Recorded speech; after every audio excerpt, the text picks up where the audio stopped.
Hey, welcome back to my YouTube channel. Today, we're gonna answer the question, how long does it really take to get out of anterior pelvic tilt?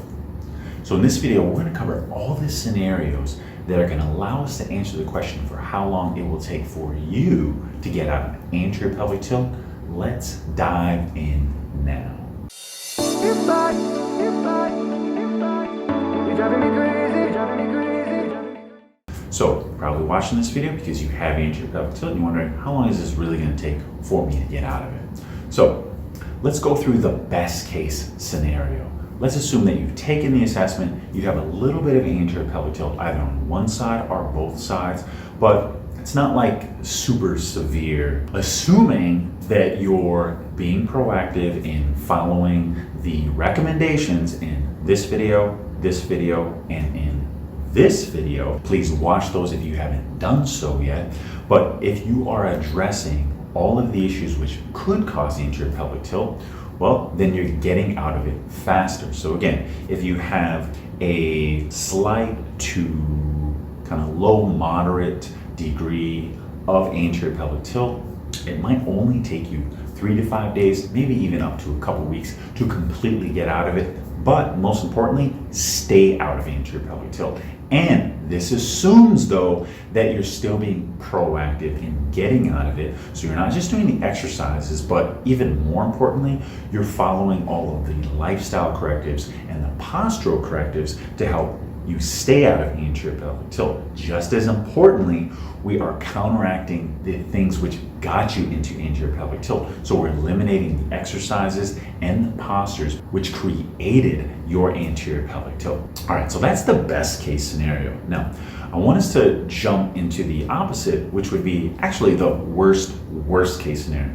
Now, the worst case scenario is just you're not seeing any progress and you're not getting out of it. And when you do the test, no matter what you do, it's like, man, I'm not getting out of this. And I'm either like making zero progress, I'm making a little bit of progress, but then I go right back into anterior pelvic tilt and I'm still not even close to testing out of anterior pelvic tilt.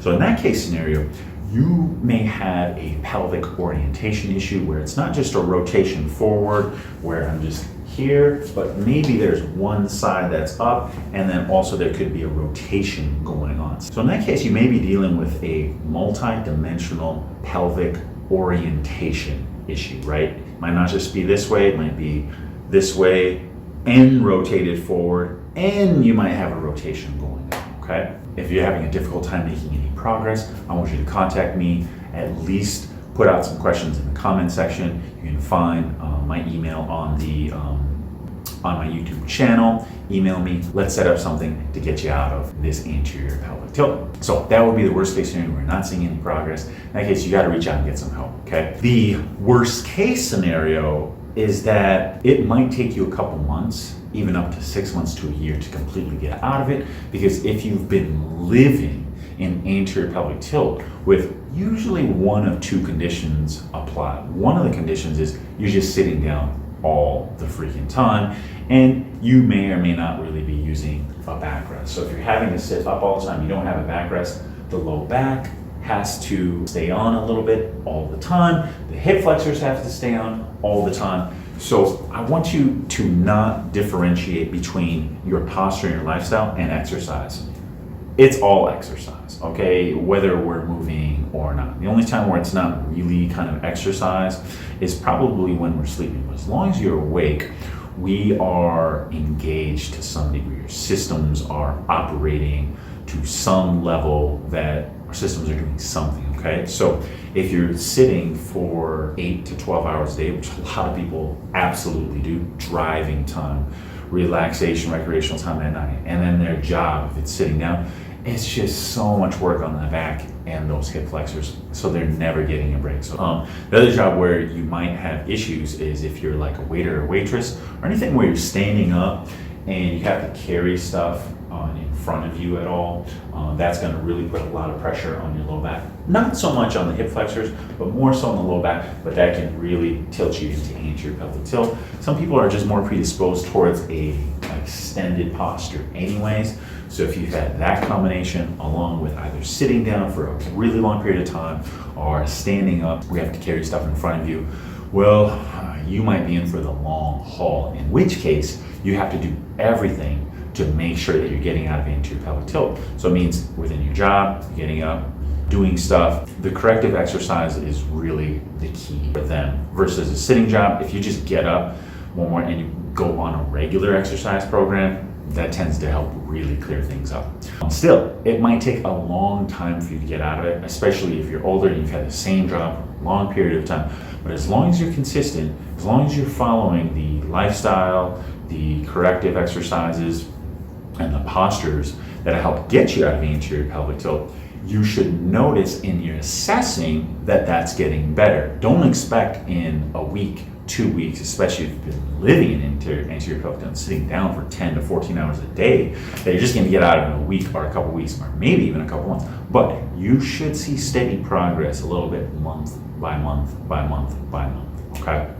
So you always want to make sure you get out of it. If you can't get out of it, I want you to let me know. Find someone who can actually help you. Most of you are not going to be necessarily best case scenario, and you're not going to be either worst case scenario or the worst case scenario. You're going to be right around in the middle. So yeah, maybe you sit down a lot, but you're also up, maybe you're walking your dog, so it's kind of a mixture of maybe a best case and a worst case scenario. Well, in that case, it still probably might take you a couple weeks to a couple months to fully get out of anterior pelvic tilt. However, this is all determined by your rate of progress, which is determined by how dedicated you can be towards your lifestyle and postural exercises. These are going to be the foundations. Then the exercises will go up top. Most of you who wouldn't even do any exercise, but would just do the lifestyle and the postural exercises, are going to get out of anterior pelvic tilt much sooner if you only did the exercises. In fact, for some of you, only doing the exercises, it's never going to be enough, because you'll never be able to compete with the, 5 to 14 hours that you do reinforcing your anterior pelvic tilt versus the actual 5 minutes that you do getting out of anterior pelvic tilt. Come on, do the math. There's no contest here, right? So that means you have to be engaged at every level to help get yourself out of anterior pelvic tilt. So the rate of your progress is going to be determined by how much dedication you put into your environment, into your posture, into your lifestyle, into the strength exercises to help you get out of anterior pelvic tilt. So if you have any other questions or comments, please ask that in the comment section below. Hit that like button, subscribe to my channel. Thanks for watching. You're driving me